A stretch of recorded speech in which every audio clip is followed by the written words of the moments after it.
আসসালামু আলাইকুম, welcome back everyone. কেমন আছেন সবাই? আই হোপ আপনারা সবাই ভালো আছেন। ঘুম থেকে উঠে দেখি বসে দিছে ফোন, তো আমিও দেরি না করে ফোনটা ব্যাক করলাম। তো বস বললো তোদের আজকে সবার দাওয়াত। যত তাড়াতাড়ি সম্ভব আমরা চারজন বেরিয়ে পড়লাম দাওয়াতের উদ্দেশ্যে। তো আপনারা অনেকেই বলতে পারেন ভাই কিসের দাওয়াত, তো এটা আমি পরে বলছি যে কিসের দাওয়াত এবং কোন জায়গায় যাচ্ছি। একেই তো রমজান মাস, তারপর আবার বসে দিছে দাওয়াত, তো কি আর করার, যাইতে তো হবেই। তো দেরি না করে আমরা চারজন বেরিয়ে পড়লাম গন্তব্যে।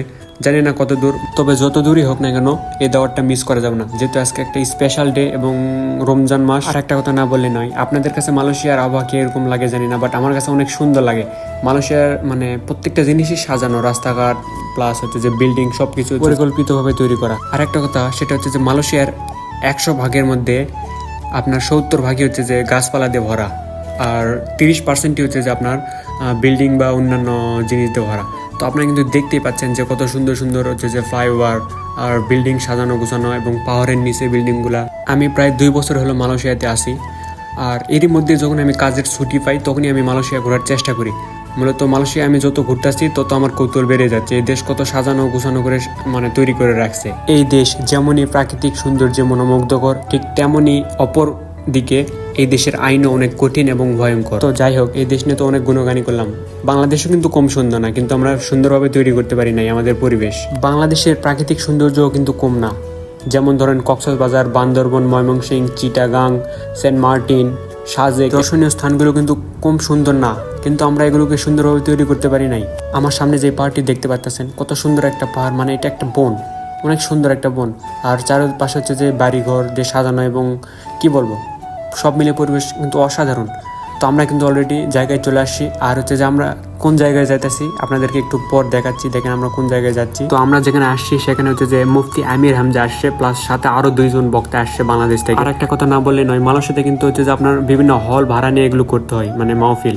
আলহামদুলিল্লাহ আমরা কিন্তু অবশেষে চলে আসছি আমাদের গন্তব্যে।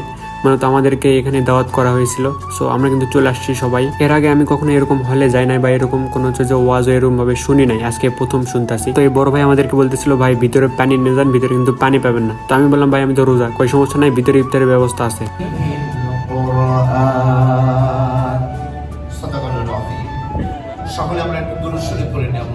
তো আমরা কিন্তু অলরেডি আমাদের সিটে বসে পড়ছি, আর হচ্ছে যে একটু পরে আমাদের মুফতি আমির হামজা এসে তাদের বক্তব্য শুরু করবে। আমার চোখ শুধু উপরে যাচ্ছে, উপরে এই জিনিসটা কত সুন্দরভাবে সাজানো, তাই না?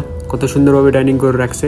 তো এই হলের ভিতরে অনেক লোকই ছিল, প্রায় সব সিট দিয়ে ভরা ছিল, কিন্তু আমরা একটু লেটে আসছি, এই জন্য সামনে বসতে পারি নাই। অপেক্ষার পালা শেষ, কিন্তু অবশেষে আমাদের মুফতি আমির হামজা চলে আসছে। দেখুন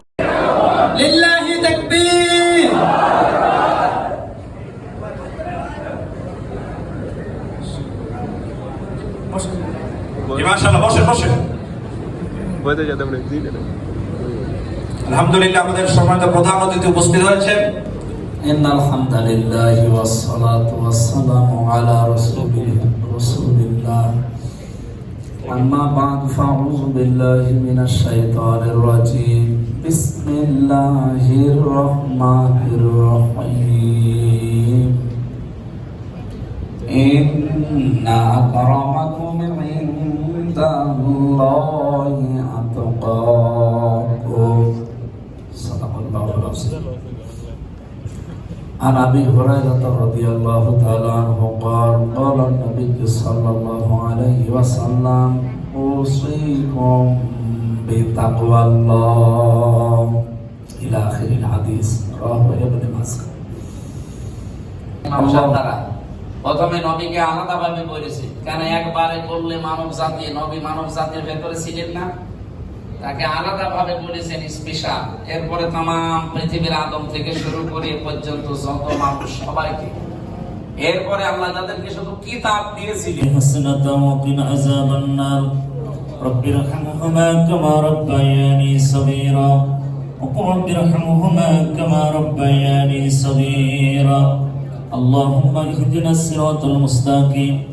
রব্বুল আলামিন, ও আরশের মালিক, জমিনের মালিক, তুমি তোমার কুদরতের নজর দিয়ে দেখায়া দেখো আল্লাহ, যারা ঘুমিয়ে আছে মালিক,